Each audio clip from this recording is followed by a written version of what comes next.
Сүйлөгүлө. Мына барыңар сүйлөгүлө. Мен айттым, силердин укугуңар сакталат.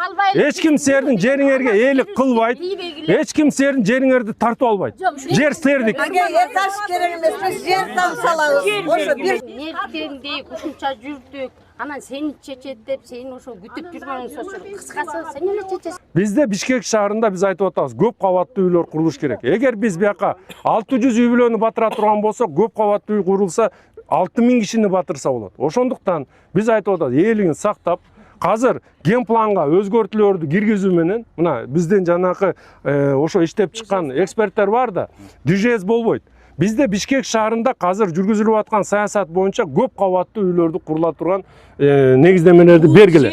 151 контурдун жер ээлеринин маселеси чечилүүдө. Бул боюнча Бишкек шаарынын мэрі Айбек Жунушалиевдин тапшырмасына ылайык Октябрь райондук администрациясынын жетекчиси 151 контурдагы жер ээлери менен жолугушту. Анда катышуучуларга дал ушул көйгөй боюнча кабыл алынган чечимдер угузулду. Маалыматка ылайык 1996 32 жаранга жалпы аянты 66,8 гектар болгон айыл чарба багытындагы жер тилкелери берилген. Кийин мыйзамсыз кабыл алынган актынын негизинде 1141 жер тилкеси түзүлгөн. Жалпысынан 655 мамлекеттик акт берилген. Алардын ичинен 340 мамлекеттик акт сатып алуу сатуу келишимдеринин негизинде башка адамдарга өткөрүлүп берилсе, 315 мамлекеттик акт баштапкы жер ээлеринде калган. Мамлекеттик деңгээлде кабыл алынган чечимдердин алкагында жер ээлери үчүн курулуш компаниясы тарабынан турак жайларды куруу каралганы маалым болду.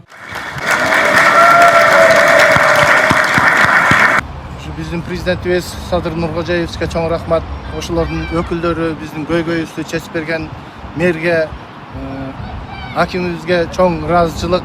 Биздин бүгүн маанайыбыз аябай жакшы. 151 контурдун элин талаага таштабай, урматтуу президентибиз баарыбызды ыйлатпай, көйгөйүбүздү чечип өзүнүн өкүлдөрүнө тапшырма берген экен. Мына мэр Айбек Жунушалиевич, акимибиз